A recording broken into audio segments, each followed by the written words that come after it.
Aquí comienza Tupahue, un programa que aborda la identidad de los pueblos originarios y su espacio dentro de la sociedad actual. Radio Recabarren, la radio de las trabajadoras y los trabajadores de Chile. Mari Mari Peñi, Mari Mari Lambien, Mari Mari Compuché, bienvenidos a Tupahue, espacio radial mapuche de Radio Recabarren, de la Central Unitaria de Trabajadores. Estamos como todos los viernes acá, compartiendo una grata conversación con distintos personajes que nos han visitado durante este mes, de abril para adelante, importantes personajes, importantes personas que han dado a conocer el movimiento en la Guardia. La vez pasada tuvimos, ¿cierto?, aquí nuestro Peñi Juan Caripán, que es de un movimiento picunche, ¿cierto?, acá en la zona de Santiago, la macro región central, como le llaman los ciúticos. Estamos hoy día con nuestro Peñi Carlos Ruiz Rodríguez. Mari Mari Peñi. Mari Mari Peñi. Mari Mari Puchachay, Mari Mari Pupapay, Mari Mari Pupeñi, Pulamien. Saludos afectuosos a todas y todos que nos escuchan. Bienvenido, Peñi. Era muy importante para nosotros tener nuestro programa, comentarte que ya llevamos 6 años acá en este programa y recordando a nuestro Quinche también, que nos acompañaba acá, mi partner, ¿cierto? Acá Domingo Curaqueo en su tiempo. Y viendo la posibilidad, ¿cierto?, de que como hoy día, como Guarriache, tenemos una historia que recuperar, una historia que hoy día han aflorado un conjunto de nuevos intelectuales de nuestro pueblo, ¿cierto? Hoy día ahí tenemos mucha gente, mucha literatura. Pero nos interesaría comenzar el programa pensando en ese tiempo que usted vivió, Peñi. Un tiempo complicado, tiempo de dictadura, donde la historia de nuestro pueblo no se conocían voces de historiadores Winca.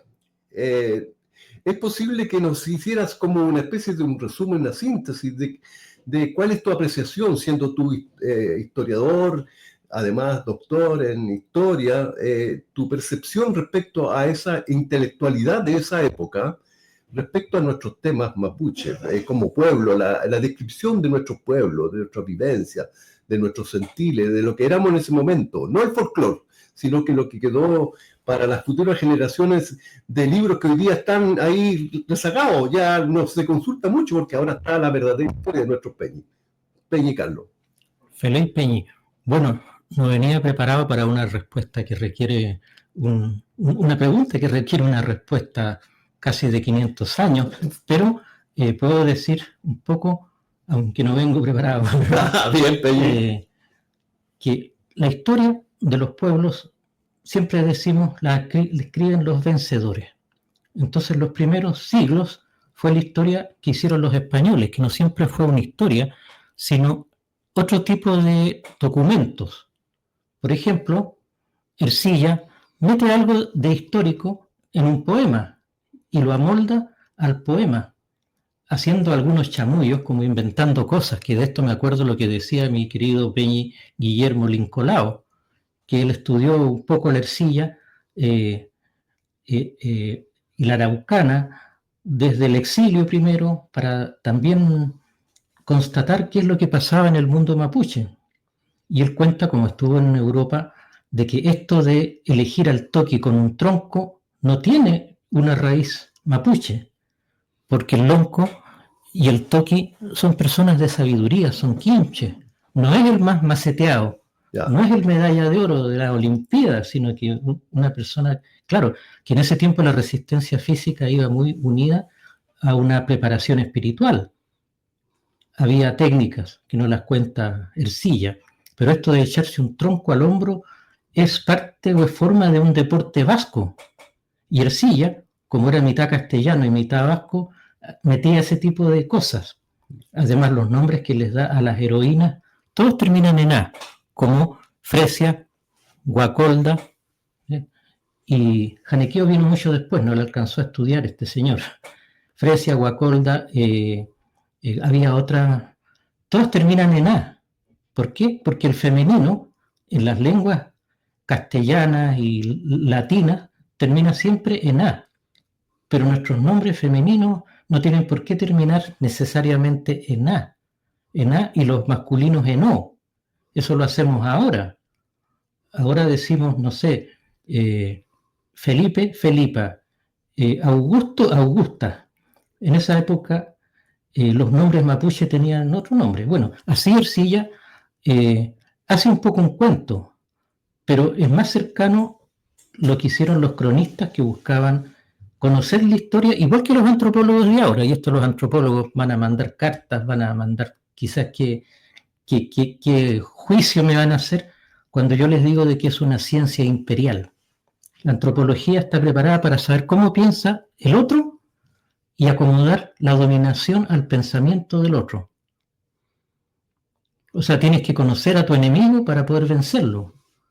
Y claro, el antropólogo y la antropóloga llegan con mucho cariño, como las sectas, llegan a las comunidades indígenas y se ganan a la gente. Pero su objetivo, el de la profesión, originalmente es otro. Claro que, obviamente, así como en el ejército español hubo soldados, incluso capitanes, que se pasaron al lado mapuche, algunos que dejaron hijos y se crean familias como la del mestizo Alejo, eso existe. Y existe también antropólogos que están hoy día 100% del lado mapuche. Y después, bueno, vienen historiadores a lo largo del tiempo. Pero ¿qué podemos decir respecto a que tú eres un destacado intelectual en cuanto a esos antropólogos, esas disciplinas de la ciencia humana? ¿Perdían la objetividad respecto al análisis que ellos veían o solamente estaban interesados en hacer una encuesta con una rigurosidad científica de formato occidental, donde se ve el perfil, no sé, cómo lo hacía? Bueno, yo aplico a los cronistas y algunos militares que hacían historias de Chile para la dominación. No lo puedo aplicar a toda la antropología del presente, pero la antropología empieza ya en el siglo XX con el fin de conocer el pensamiento del otro. Y eso se origina en los países dominantes y que tenían verdaderos imperios. Por ejemplo, la etnografía es algo que lo desarrolló Francia, las élites de Francia. La antropología ya aparece en universidades en Estados Unidos y se acomoda a los intereses entonces de esa época. Estamos hablando de los años 1800, más o menos. La antropología diríamos que es del 1900. Entonces, quiero decir, los primeros que escribieron no tenían estas técnicas de la antropología, el trabajo en terreno, etc. Y lo que hacían era lleno de prejuicios, pero cuando lo leemos sacamos muchas conclusiones, sacamos verdad de mentiras, como se dice, y encontramos los resquicios en las crónicas. Después ya viene el periodo en que hay historiadores españoles, criollos nacidos en Chile, pero de carácter y cultura española, que también hacen algunas historias de Chile y tienen que contar el tema mapuche, el tema de los araucanos, como empezaron a ponerle. Ya, después, ya en el siglo XIX, con la República, hay una formación más científica, universitaria de los que escriben, y obviamente en todo eso la voz mapuche no está presente en primera persona. No hay historiadores mapuches, no hay crónicas, no hay autobiografías, por ejemplo, en todo el siglo XIX. Entonces, el que estudia el tema mapuche del siglo XIX tiene que entender que aquí solamente está la huella. Hay un libro que se llama La voz y su huella. Y el que ha estudiado esto mucho, y ahí me pego un salto de más de 100 años, es don Jorge Pinto Rodríguez, gran maestro, Premio Nacional de Historia, que él se acercó mucho y en su larga carrera, todavía vive, ha podido acercar también al público a través de sus obras de lo que es la realidad. La verdad siempre cuesta encontrarla, siempre se esconde porque es difícil. Tú miras cualquier objeto y lo miras por un lado y no lo miras por el lado de atrás y puede ser un objeto de dos caras. Tienes que darle vuelta en 360 grados al objeto para poder hacerse una idea de lo que queda ahí. Y eso es lo que hacen los antropólogos hoy día, como se dice, triangulando con otras disciplinas. Hoy día hacer historia significa que el historiadora, tiene que juntarse con gente antropóloga, con médicos incluso, porque los médicos te dan información también. De hecho, conozco otro médico que, hablando de los que se pasan al lado mapuche, que es el doctor Miguel Ángel Solar, que se fue a ejercer toda su carrera a Temuco, nacido y criado en Santiago, de familia de élite.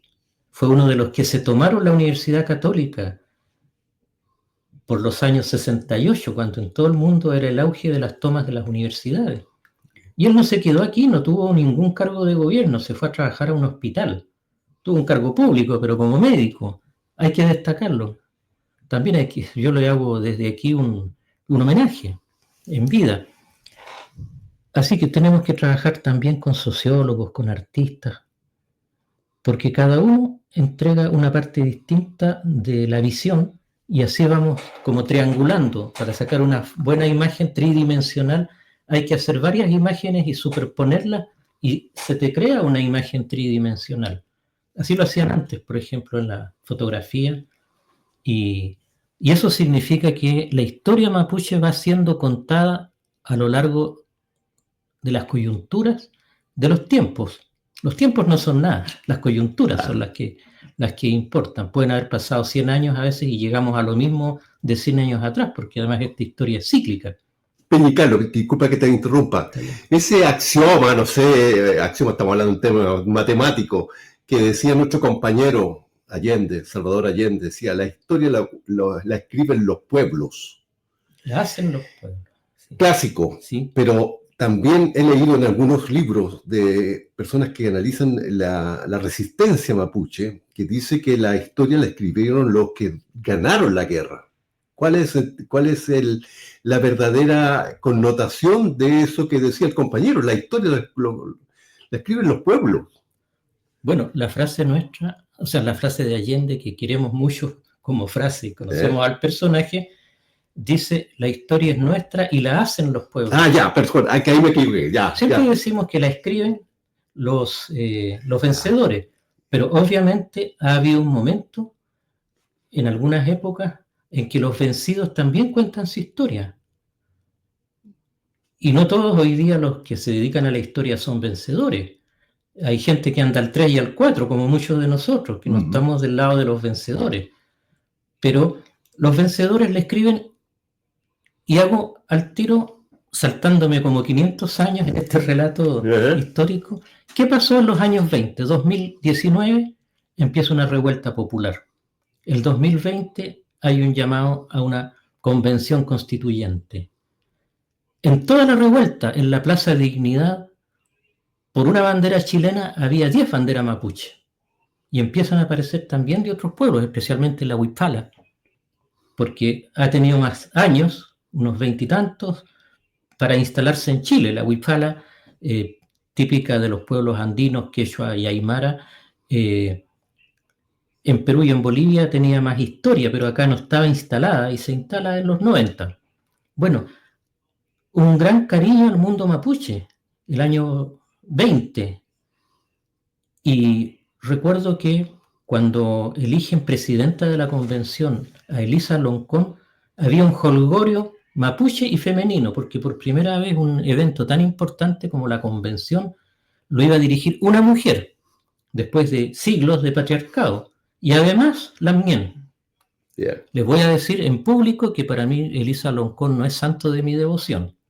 Pero es simbólico lo que pasó en torno a Elisa Loncón.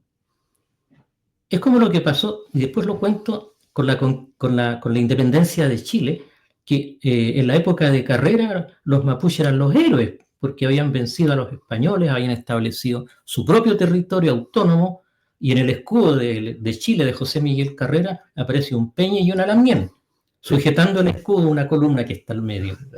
Pero poquitos años después viene esta invasión y entonces la prensa empieza a decir que el sur de Chile está dominado por una horda de bárbaros y que hay que quitarles las tierras y llevarlas a la civilización y llevarlas al mercado en el fondo. Lo que buscaban no era la civilización, no eran los estudios, no era la sabiduría, la cultura occidental, sino el mercado. Bueno, en la convención pasó algo así. O sea, todos de acuerdo con los grandes cambios, todos queríamos autonomía ya desde la Constitución. y no las autonomías, las propuestas o proyectos de ley de reconocimiento mula, como les puse yo, y me corregían mis propios peñas, don José Yancapán, que en las declaraciones no podíamos decir que era un reconocimiento mula, sino que usar frases más académicas.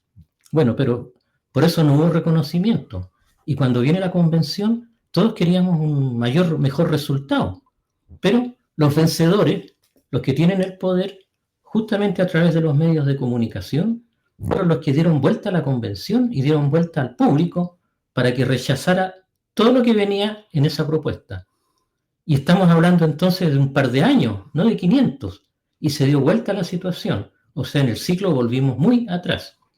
Y por eso, bueno, hay que destacar mucho que existan espacios como este, donde se puede plantear esta temática sin pelos en la lengua.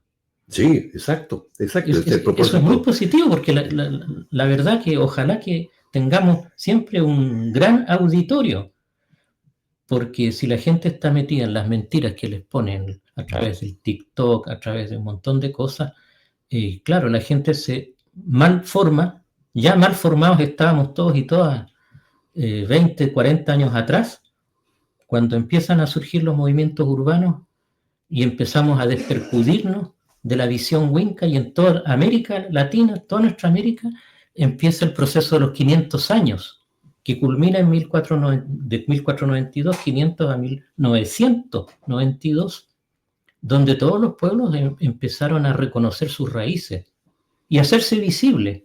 Siempre hubo visibilidad, pero esa visibilidad era objetada, y aquí ya fue mucho más grande el proceso. Peñicano, y justamente en ese proceso 1992 usted estaba, pero comprometido con el movimiento, era un Peña ahí, estaba junto con... ¿La historia de la bandera aparece justamente en ese periodo? Sí, vamos a decir que hay un testimonio de hace 400 años que dicen que los mapuches usaban una bandera blanca con estrella roja, porque el color se pone en la guerra. Y tiene que haber sido una estrella de 8 puntas. Tiene que haber sido una imagen del Wiñelfe. Cuando aparece la bandera mapuche, que es esta, aquí la vemos, es el resultado de una consulta que hace el Consejo de todas las Tierras en distintas comunidades, y cada una presentó su propuesta de bandera, que al final terminaron siendo propuestas de bandera para las distintas identidades territoriales.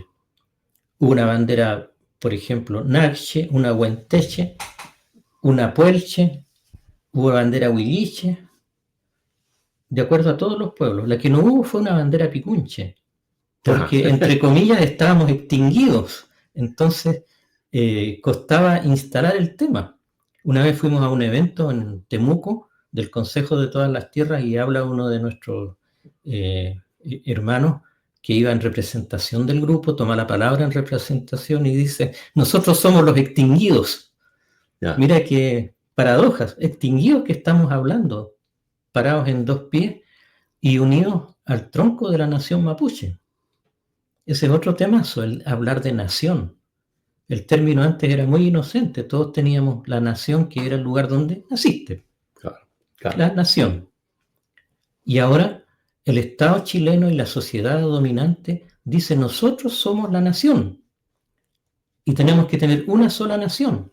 Bueno, ahí hay una contradicción. Estados Unidos, por ejemplo, es un montón de estados diferentes. Ellos se creen una sola nación.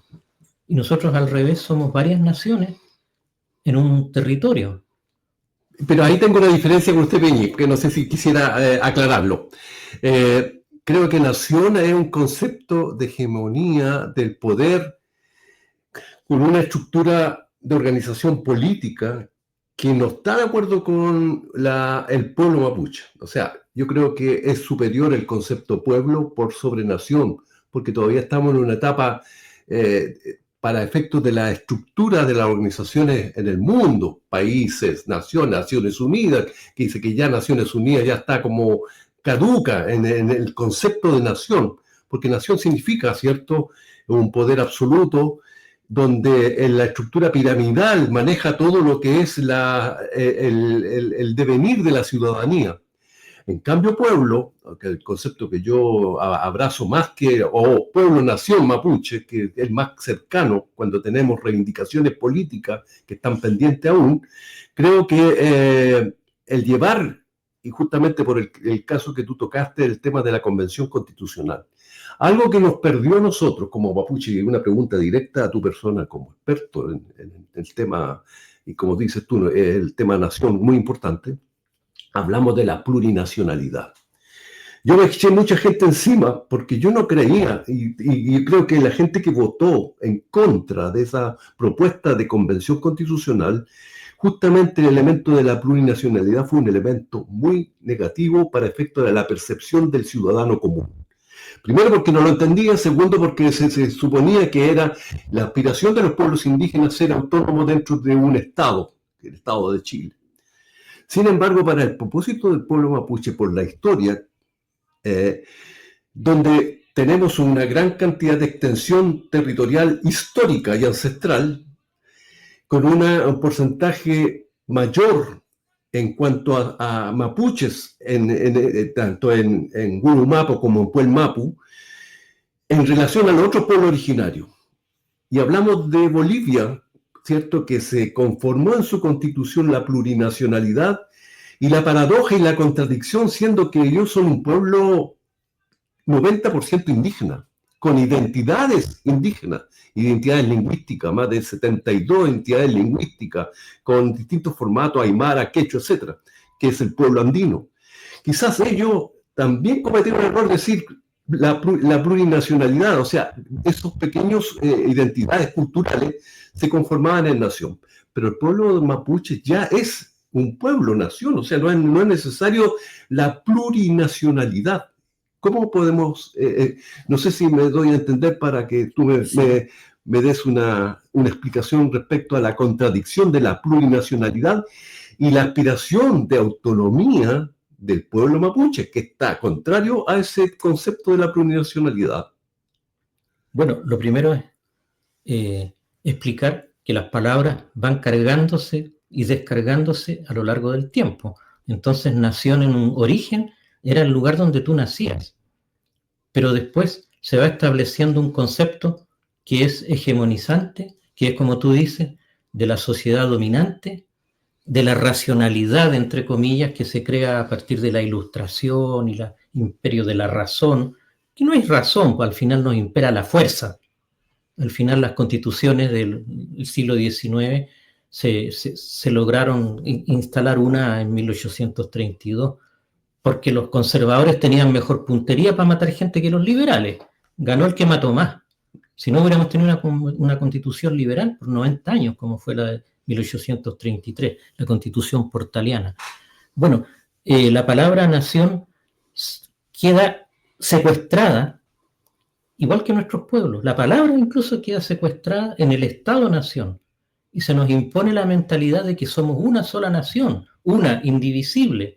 ¿Y por qué si en Estados Unidos hay 52 estados y nosotros somos colonias más, 53, 54, hasta el 90, diría, todos nuestros países y pueblos, y ellos tienen esa diversidad de leyes en que las leyes de un país, de un estado norteamericano, no imperan en otro? Entonces, si tú te casas con una gringa en una parte, te divorcias con otra, y todo a su gusto. Y tiene otras rarezas el Estado norteamericano, pero que no son del tema, cosas muy raras. Pero, por ejemplo, la elección indirecta que tienen. Eligen indirectamente, ¿no? Tú no eliges al presidente, eliges a un elector. Y si el elector se da vuelta y se cambia al otro candidato, jodiste. Ya. Entonces nos dan lecciones que no se cumplen allá. El caso es que... Sí, pero el pueblo mapuche con respecto es una nación, pero ¿por qué el concepto agregar en la pluri? O sea, cuando hablamos de pluri, son muchas naciones. Bueno, porque justamente es bueno el ejemplo de Bolivia, porque en Chile podríamos hablar de unos 10 pueblos, hasta ahora reconocidos. Alguno quiere reconocer un poco más a otros, digamos, pero está muy en pañales. Y también, usando ese mismo mecanismo, siempre hay mecanismos perversos que los detecta el poder, que son los mismos que han escrito sobre la plurinacionalidad, y ahora nos quieren separar al pueblo mapuche y poner a los huilliches como otra nación, como otra etnia. No, etnia, porque no les van a dar carácter de nación a nadie. Ojalá nos dieran carácter de nación, pero somos etnia. Y etnia es también un concepto muy vago. Eso es lo que dice la ley. Y por eso las peticiones de reconocimiento han querido ser siempre para un mayor estatus en términos de las leyes, en términos jurídicos, y poder tener calidad de nación, que no tiene que ver con el territorio exactamente. Si es que a la mayor parte de los chilenos que rechazaron el proyecto de constitución, les hicieron creer que Chile se iba a dividir en pequeños estados. Esa no era la intención original. Alguna vez va a pasar porque se van a acabar todos los estados de Occidente a la larga. Van a tener que terminar. Esto no da para más. La crisis ambiental, la crisis económica, las potencias que se reparten en el mundo, que cada vez son menos potencias porque cada vez hay un solo imperio dominante que no necesita casi compartir o repartir con nadie, aunque efectivamente frente a Estados Unidos está el poder económico de China, porque se ha constituido, digamos, desde la parte económica, no desde la parte militar. Nosotros tenemos bases militares en Concord, aquí cerquita. Pero de China no tenemos bases militares, pero tenemos los malls. Mira qué interesante lo que dices tú, uno con base económica, base militar, y creo que el pueblo mapuche podría ser por ser la base cultural, porque justamente en lo cultural hemos avanzado mucho. Quizás no nos hemos dado cuenta, principalmente nosotros que estamos en el movimiento de mucho tiempo, donde ser mapuche en nuestra época, nuestros padres, era muy difícil, por el racismo, todo lo que significa el convivir en una ciudadanía variada, o sea, aquí en Santiago estamos hablando de Guarriache, ¿ya? Sí. Sin embargo, ahí tenemos un concepto de que la cultura a través de ese advenimiento de la democracia, ¿cierto? A partir de los años 90, el elemento cultural, y a propósito de recordar nuestro trabajo que hicimos ahí también con la Consejería Mapuche Urbana, con un consejero urbano, donde hubo un avance de primero la identificación y el valor que le dábamos a nosotros los mapuches que estábamos en la ciudad, de también identificarnos como guarriache, como mapuche urbano, y con las reivindicaciones que teníamos acá más cercanas en las ciudades.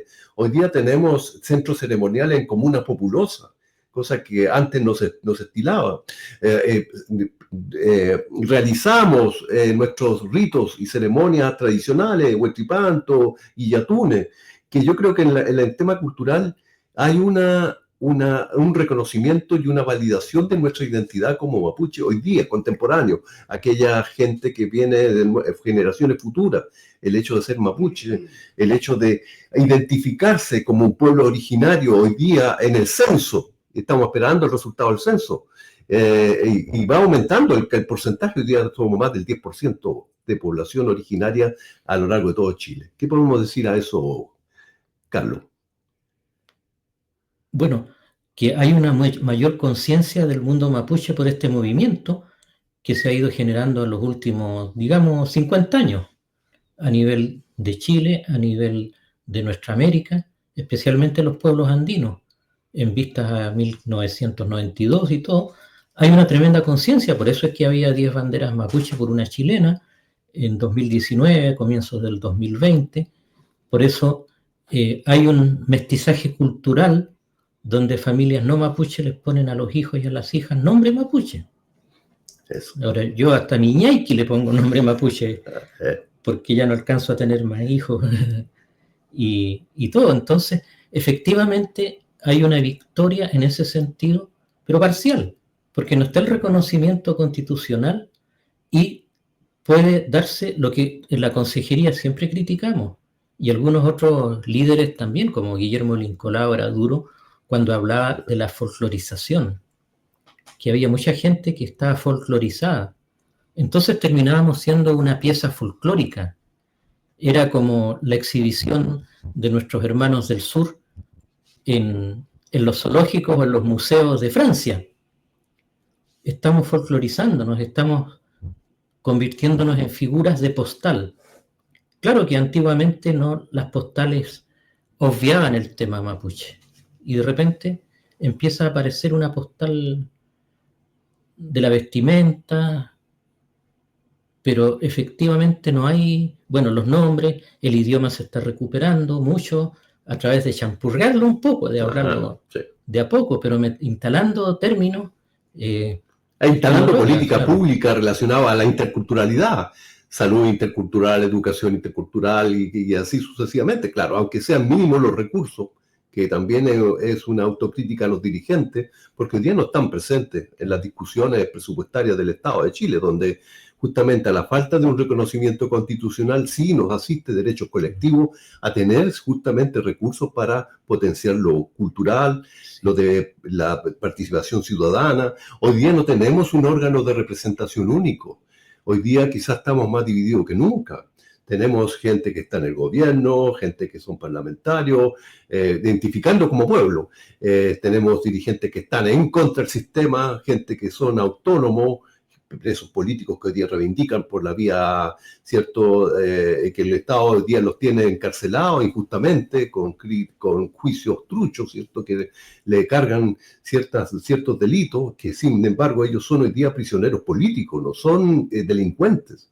Entonces, en base a toda esa variedad de hermanos que están en distintos frentes, también nos encontramos a que falta el fundamento político, la esencia de nuestro movimiento, porque siempre se ha hecho una síntesis de nuestro movimiento, es decir, nuestra reivindicación política es la reivindicación territorial, que es la base de nuestra futura, o sea, de nuestra actual y futura lucha, la reivindicación cultural. Sin embargo, si estamos hoy día como Guardiache apelando que a una ley, ¿cierto?, de reconocimiento constitucional de un Ministerio de Asuntos Indígenas vaya a compensar esa aspiración que tenemos los pueblos de la autodeterminación, aunque sea en el papel, no tenemos. Entonces, a ese fundamento, a propósito de tu análisis a través del tiempo, estamos hablando del año 1800 hasta la fecha, fuera del movimiento del Consejo de Todas las Tierras, que fue un movimiento extraordinariamente potente en su tiempo, que podía haber, a propósito de los nimines, ¿cierto?, donde las identidades o los territorios estaban unidos en un frente común. Hoy día no lo tenemos. Tenemos hoy día distintos dirigentes que están cada uno con su frente. Si la gente está en el Gualmapu, ¿cierto?, y está con el tema ecológico de represa, tu lucha es allá. Y así sucesivamente. ¿Cómo podemos hoy día, Carlos Peñicarlos, ver si tenemos quizás un atisbo de fundamento político respecto a nuestras reivindicaciones para las futuras generaciones? Bueno, ese es el punto de llegada y tiene que ser punto de partida. ¿Qué hacemos desde ahora? Porque la atomización es grande y hoy día se habla del mundo mapuche más que por la cultura o la gastronomía y todo el folclore, se habla por el tema de recuperación territorial. La criminalización de las demandas mapuche, y yo no puedo dejar de mencionar aquí que me duele mucho como tremendamente algo que se condensa a los 500 años, que es la desaparición de Julia Chuñil. O sea, ¿qué vamos a hacer nosotros y qué pueden hacer los que tienen poder? Porque nosotros apenas tenemos el poder de decir 4 palabras, lo que podamos entregar en una hora en un programa radial, de poner mucha propaganda en las redes, en las redes sociales, pero ¿qué es lo efectivo aquí?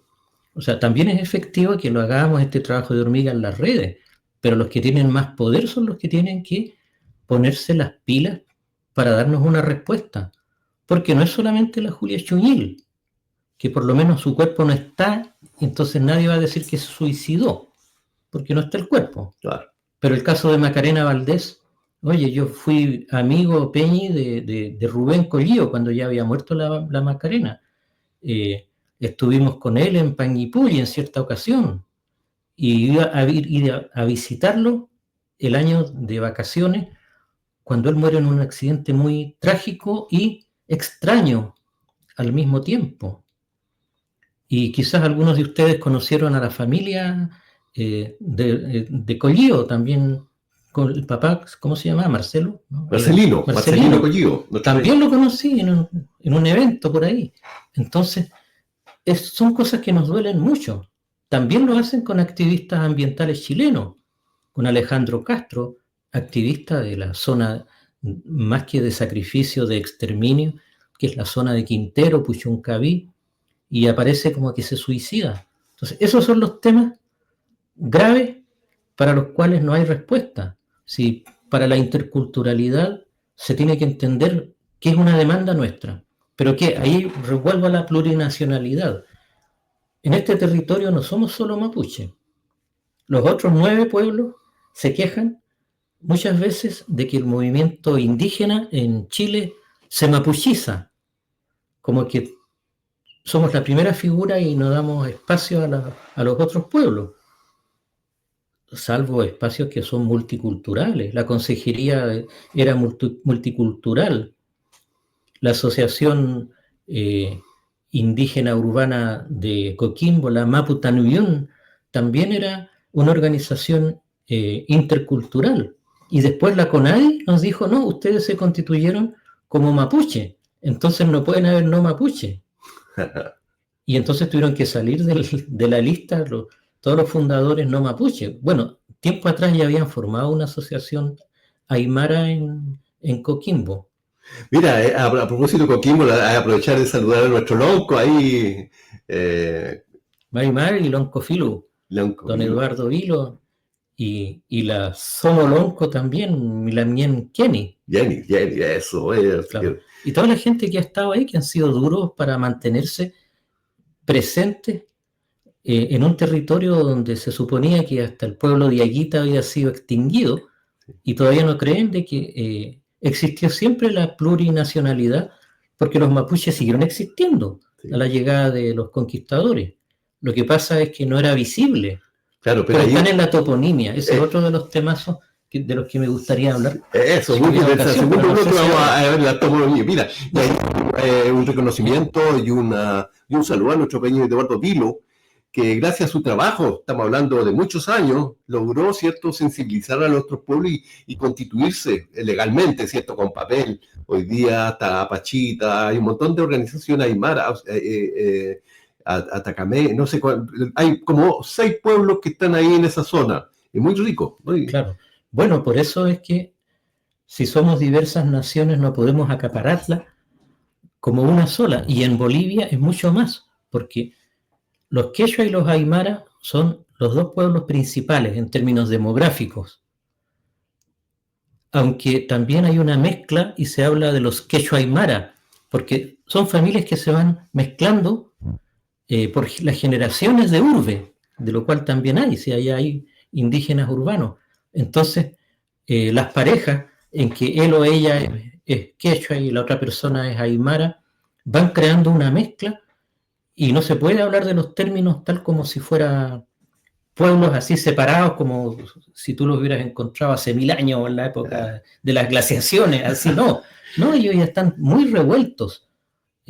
Aquí, por ejemplo, tenemos parejas mixtas, como la del Peña Eduardo y la Lamien Genara. Ah, sí, pues Eduardo y Mapuche. Me acuerdo ahora el apellido, se me vuela. Una pareja bonito matrimonio ahí con claro. Piñi, lo invito a una pausa y estamos de regreso en Tupahue, espacio radial mapuche de Radio Recabarren. Feliz.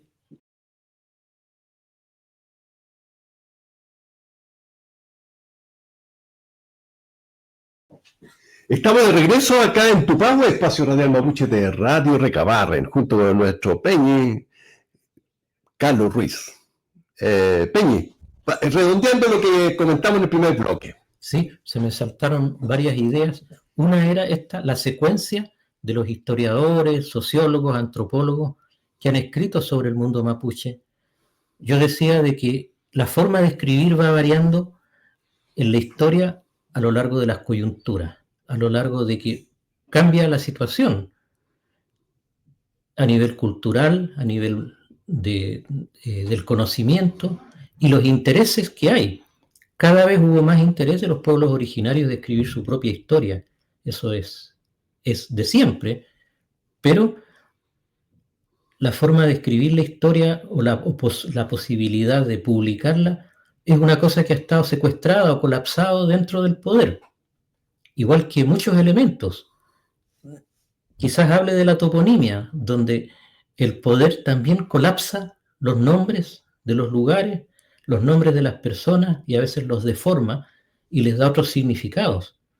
Pero siguiendo con la forma de hacer la historia, claro, tenemos que llegar al siglo XX ya para que empiecen historiadores no indígenas a hacer un tipo de historia que incluye relatos sobre los pueblos indígenas.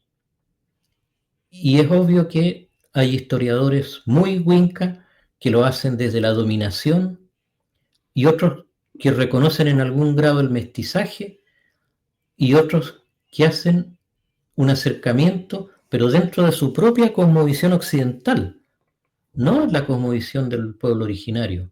Y entonces se produce un fenómeno que se llama el indigenismo. Habremos tenido ocasión de hablar en otros momentos del indigenismo. O sea, el Estado toma las demandas indígenas y acoge algunas, otras las rechaza y se crea una política indigenista, que no es indígena, porque no es confeccionada, no es concebida por el mundo indígena, sino que termina que aceptándolo o termina acomodándose al indigenismo. Entonces, claro, hay un indigenismo de Estado, hay un indigenismo cultural, donde muchas veces la gente cree hacerlo bien y no lo hace tan bien. El no mapuche, por ejemplo, que empieza a escribir historia, de repente mete la pata, porque es obvio, porque no es un dominio del conocimiento histórico. Y eso se produce por este indigenismo en que se acerca gente al mundo indígena, pero sin acercarse de fondo a la cultura, a la cosmovisión. Y para hablar de las palabras, bueno, también quiero decir que yo utilizo el término indígena, pero no es un término despectivo. Lo habremos dicho a veces. Una vez tuvimos un encontrón porque yo usaba el término y había gente que decía de que indígena era una ofensa. Indígena es como endógeno nomás, algo que es de adentro, que no proviene de fuera. El antónimo de indígena sería exógeno, porque viene de fuera. O alienígena. Alienígena no significa que venga de otro planeta, sino que viene del otro. Alien es otro.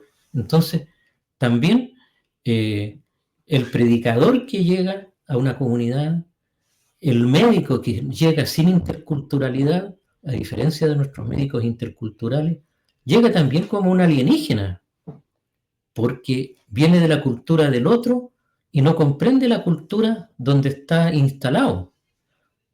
Entonces eso fue el drama del indigenismo, que los estados, más o menos en América desde 1940 se consolidó un movimiento indigenista del Estado en México y hacían congresos. Ahí entra, por ejemplo, Alejandro Lipschutz, un sabio de Letonia, un país que muchas veces no se sabe dónde está en el mapa, pero que era parte del Imperio Ruso, y él, al ser persona de izquierda, vivió en la Unión Soviética y desde allí fue invitado a trabajar en Chile, pero como médico. Y él acá conoció a los pueblos originarios, especialmente el pueblo mapuche, porque él se fue de Concepción al sur a trabajar, y él realiza toda una crítica al indigenismo y se acerca de tal manera al pueblo mapuche que sus conocimientos y sus palabras fueron la base de la ley indígena que se proclamó en el gobierno popular de Allende, la ley del año 72.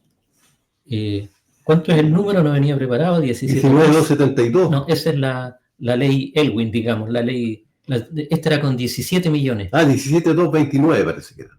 Algo así. Esa ley. La del 72, la del compañero Allende. Claro. Después de la ley del macetero vino la ley indígena. Claro. La ley del macetero, le llamamos, sí. La ley de reforma agraria. Claro. Que el gran error que fue vincular el movimiento mapuche al movimiento campesino, que fue un error. No sé si estaré bien en el concepto. Bueno. Porque además era muy básica la ley del compañero, no hablaba de otros pueblos, estaba orientado al pueblo mapuche. Y ahí la importancia de mi comentario muy, muy personal, de que nosotros debemos estar siempre alejados del indigenismo, porque es un tratamiento de los estados para minimizar las aspiraciones de un pueblo de independencia. Si hay un pueblo X en cualquier lugar del mundo y quiere independencia, no se le llaman indígena. O sea, un pueblo puede ser hoy día, porque cuando dices tú, se mapuchiza todo. Y la justificación está, primero, tenemos presos políticos, tenemos violencia inusitada, tenemos una zona de militarización, aplicación de ley antiterrorista. ¿Me puedes decir tú que podemos ser similar a los otros pueblos? Quizás sus reivindicaciones en el plano político sean bien elaboradas, estructuradas, pero eran pueblos que, en cierta forma, la conformación de la geografía del territorio de Chile, que fue justamente de pueblos plurinacionales, o sea, los Aymara pertenecen a Chile, a Perú, Bolivia, Brasil, etc. En cambio, el pueblo mapuche hoy día está dividido en dos estados, que es Argentina y Chile, pero tiene en ciertos méritos de tener, primero, gente que está luchando con todas las formas de lucha, podemos decir, ¿cierto? Reivindicando territorio. Y eso es importante. Por eso estamos alejados del movimiento a nivel general. Cuando nos meten a todos en el saco, que es el propósito de los gobiernos, ¿cierto? Es que nos dividamos y nos vamos a la pelea de las migajas. Cuando el pueblo mapuche no debería estar. Por eso el pueblo ya debería plantearse con una orgánica de representación, porque ahí viene el otro elemento que todavía está en punto suspensivo. La representatividad, la legitimación activa de actores que reivindiquen los derechos políticos, sociales y económicos que los da justamente derechos humanos, más allá del tema de la plurinacionalidad. Por tanto, ahí, por ejemplo, hoy día no tenemos una institucionalidad, y eso es lo que se está discutiendo hoy día a nivel de los trabunes que me ha tocado participar en el sur. Estuve en Coscós, estuve en Imperial, estuve en Yumbel con la celebración del Tratado Tapigüe. Se está hablando de una institución. No tenemos una institucionalidad que pueda negociar de igual a igual como lo que sucedió en Tapigüe, donde loncos, autoridades ancestrales, plantearon ciertos elementos que quedaron escritos. Quizás sea parte de una historia, de un folclore, pero que tiene una rigurosidad, primero, histórica, jurídica y de representación activa. Habían locos que eran verdaderos. Había una contraparte donde estaba el gobierno representado. A lo mejor no era el titular, no era el presidente de ese tiempo, pero había una equivalencia en el tema de negociación. Hoy día el pueblo mapuche no está en un plano de negociación de igual a igual para tratar con el Estado de Chile. ¿Qué podemos decir a eso? Bueno, en la realidad, claro, es el pueblo mapuche el que ha tenido la peor parte en los últimos años y siglos, pero eso no desmerece que en una interculturalidad no sean reconocidos los demás pueblos. A lo que voy es que cuando se dice un Estado plurinacional, es un Estado que reconozca los derechos de todas las demás naciones. Y claro, los derechos o las demandas no van a ser iguales, porque hay pueblos que tienen su territorio. Por ejemplo, en Bolivia, los pueblos tienen su propio territorio. No está tan usurpado como acá. Es que acá tenemos lo peor. Pero perdona que a lo mejor me fui para el lado, no estoy hablando de la parte física, estoy hablando de los elementos políticos. Por ejemplo, nuestros hermanos Rapa, que es un caso totalmente distinto, ellos la tienen muy clara. Primero porque tienen una isla, tienen un idioma, tienen una cultura que está ahí. Ellos pueden en cualquier momento plantear la independencia, tienen todos los elementos. Los demás pueblos, o sea, el pueblo que identifico políticamente que es potente es el pueblo aymara, por el número, por la cantidad de territorio que tienen, pero todos los otros pueblos que han nacido a través del reconocimiento de una ley, que han sido en forma paulatina a través del tiempo, hoy día nos vamos a llenar de pueblos. Nos vamos a llenar también con el elemento que hoy día llegan afrodescendientes. Estamos en el tema de la inmigración, elementos que son negativos para los propósitos geopolíticos del pueblo-nación mapuche.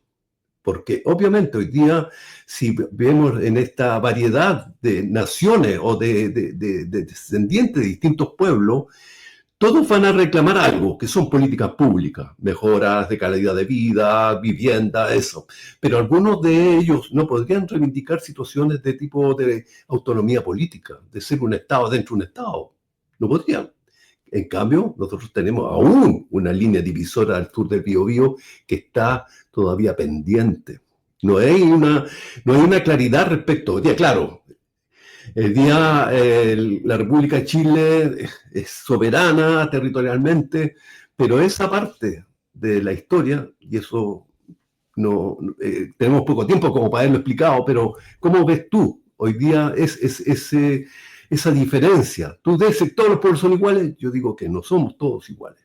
Todos tienen sus propósitos, tienen sus líderes, sus reivindicaciones en forma individual y todos tienen su autonomía de hacerlo como ellos los quieran. Pero nosotros tenemos ya una claridad, quizás con la variedad de líderes que por unos optan por la vía democrática, siendo alcalde, senador, diputado. Hoy día estamos cerca de las elecciones para ser gobiernos locales, pero ellos son autoridades locales de la ciudadanía chilena, donde nosotros tenemos un carnet de Chile. Peña y Carlos. Claro, bueno, puedo decir que, retomando, yo estaba diciendo que, por ejemplo, en Bolivia hay naciones que los idiomas son como 36 o 37 y dicen, los idiomas son más, pero los pueblos reconocidos son como 36 o 37 y hay un pueblo que sería el 38 que exige estar en ese mismo estatus. Imagínate, con tal diversidad. Claro, son idiomas que a veces se parecen unos con otros, pero ellos tienen la sartén por el mango como pueblo para decir, no, nosotros somos diferentes a estos otros. Eso existe, y esos pueblos tienen distintas demandas. Hay demandas unitarias, como en todas partes. Algunos ya tienen el territorio. Por ejemplo, Ecuador es otra realidad. En Ecuador, los pueblos indígenas tienen la tierra. En Chile, ¿quién tenía la tierra el año 70? Los latifundistas y los usurpadores. Los latifundistas quisieron cercarnos con hambre a todo el país. Y casi lo lograron. O sea, lo lograron en términos materiales, de que había escasez.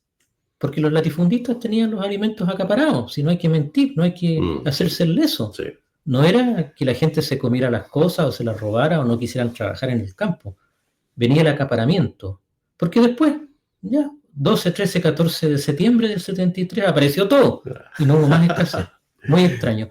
Pero en Ecuador son los pueblos, entonces cuando los pueblos quieren hacer una demanda, simplemente no dejan de venderle alimentos a la ciudad y la ciudad se muere de hambre. Porque ellos tienen la sartén por el mango, pero nuestro pueblo no tiene ese control territorial.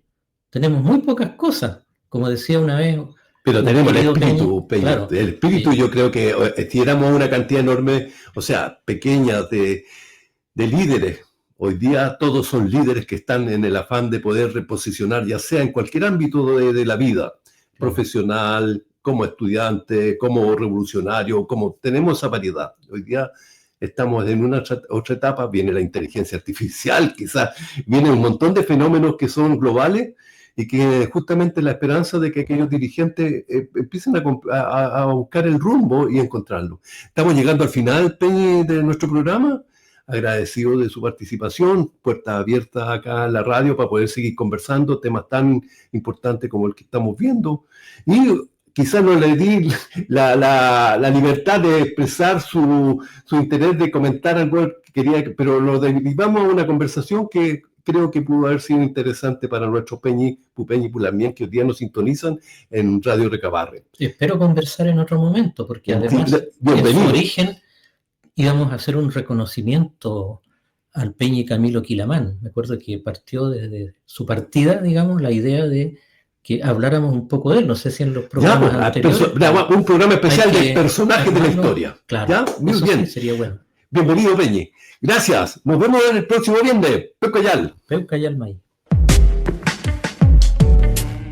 Esto fue Tupahue, un programa que aborda la identidad de los pueblos originarios y su espacio dentro de la sociedad actual. Radio Recabarren, la radio de las trabajadoras y los trabajadores de Chile.